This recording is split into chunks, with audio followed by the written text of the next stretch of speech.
Right, I'll take the opportunity to apologise for lack of content last week. I normally like to knock out a few videos over the weekend, but it was the bank holiday weekend. I had a lot of DIY to do indoors, but I did manage to get out here one day and do a bit of some new plantings, so I'll take you through that now, and also take the opportunity to thank any new subscribers. You know, it's much appreciated. I am my main passion is sort of tropical plants, and I'm glad to see there's a few other people out there who got likewise thinking. Anyway, so let's have a look at some of the new plantings.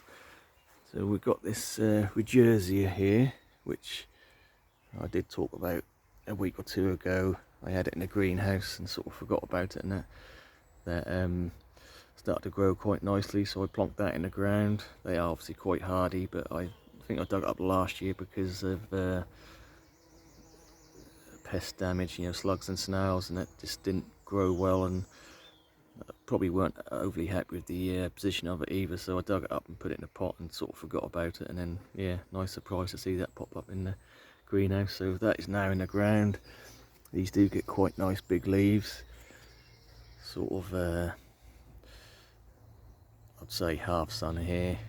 It's going to get shaded by the Tetrapanax when it kicks in properly,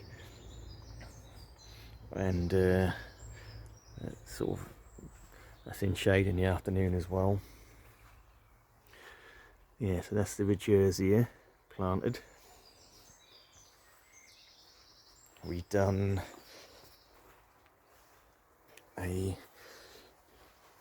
already forgotten the name of it, so don't ask me. It is a type of fern, but a bit more of an unusual one. Almost reminds me of a sort of a palm tree. When it gets a bit bigger, they're sort of got fronds very similar. So that's gone in there again. That's going to be in shade in the afternoon, so it's just getting the morning sun. Incidentally, we've got Pedicites or butterbur variegated. We've got one sort of leaf which is undamaged at the moment, so I'm just enjoying that. Sort of some nice variegation on that. A lot of the earlier leaves have got hammered by slugs and snails as usual, but yeah, we've got a couple of nice leaves coming out now, so I'm hoping they're going to leave it alone and give it a chance to kick in properly. But I did just notice about, I don't know, 3 foot into the lawn, look at that, got another one popping up. So these obviously are spreaders, and they do run a fair bit, and they can work their way through the grass no problem, because that is a good 3 foot away from the main plant there.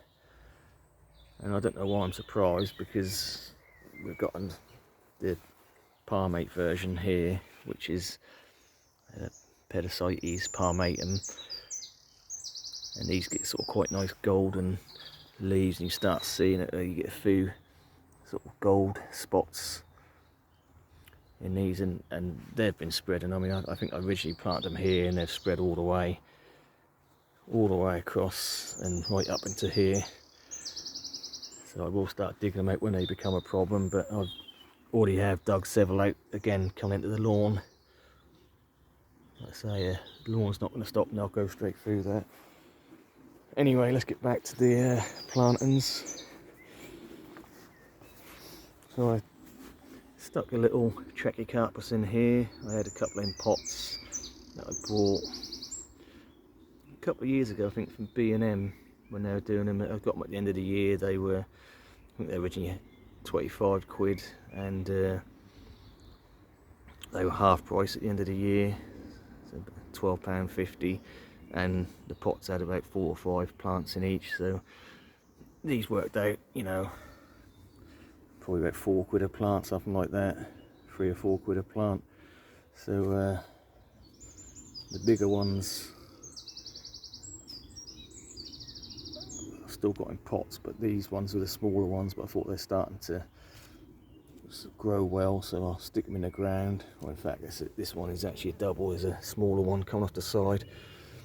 But yeah, so that's going to go in the ground. They can be a sort of a filler, if you like, there, and let that do its thing. Because I've got Trachycarpus, reasonable size one at the end, and we've got another one here.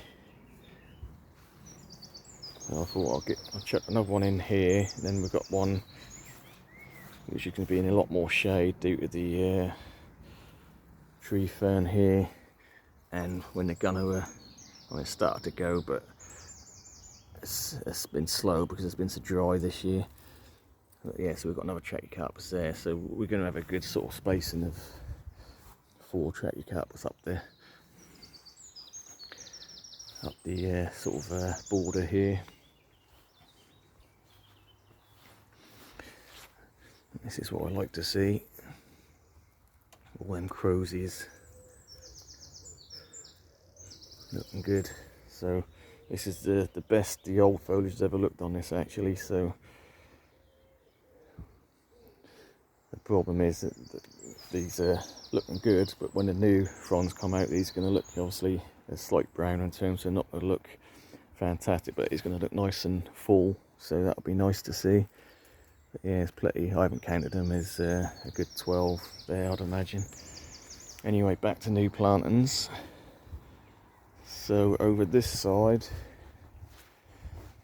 I've got an area I think I talked about a couple of weeks back, where we had a big gap at the back of the border here. So I'll take you over there and we'll have a look.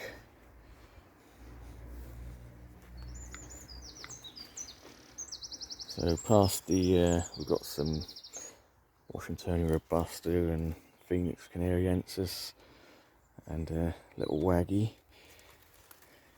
What we could do with a pop of colour in this corner. So underneath this Tetrapanax we've got a cord line, and this is similar looking to the Red Star, but it's called Purple Passion, and it's got the differential from a standard Red Star is it's got that pronounced pink strip going down the middle, so that is a little bit different, and yeah, a little bit more interest to it. So that's going to give us a pop of colour in the back of this border, and then right in the corner where I dug out that big I don't know what it was, I think it was a Hebe, big bush shrub type ball. And we've got cannas. These ones are the Bird of Paradise cannas, and they do tend to grow pretty quick. They are vigorous. I've got no doubt at all that they'll be way over the fence level in a couple of months and flowering nicely. They do tend to be real good growers, them ones. Right, so around this side again with new plantings, I put in my baby blue eucalyptus. So this is a dwarf eucalyptus which shouldn't get any more than 8 to 10 foot, and apparently keeps this sort of juvenile leaves, sort of nice blue disc leaves, hence baby blue. They've started to put on some new growth this year, so I've whacked that in the ground here. And then we've got the palm grass, which I don't know if this is caterpillars or it's not, doesn't look like slug damage, it looks like more like caterpillars, but it could be slugs. There's a bit of a trail on there, but as far as I can see, this went in last weekend and it's put on some good growth already, so it seems like it's going to be a fast grower. So again, with this palm grass, it should grow pretty quick and give us a good bit of interesting foliage, hopefully sort of towards the fence top of the fence level by the end of the year. So yeah, I've still got a lot of gaps in the borders. I think I've got where I dug out, I think that's yeah, I had a big yucca here, yucca recurvifolia, which got a little bit too big for this area, so I dug that out. So I've got a planting pocket there, which I'm going to put probably Colocasia Jax Giant, so one of the big leaf Colocaceas, and there's plenty of open space for like the Coleus and whatever sort of tropical bedding, and probably some more Colocasia spread about.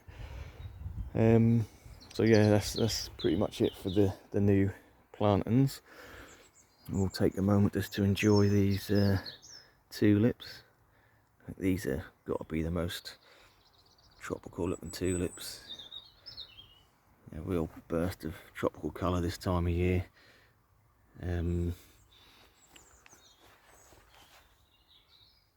Just the combination of the bright yellow and, you know, red, and you got that slight, or just the green from the outer bud on there. But yeah, really nice, like them.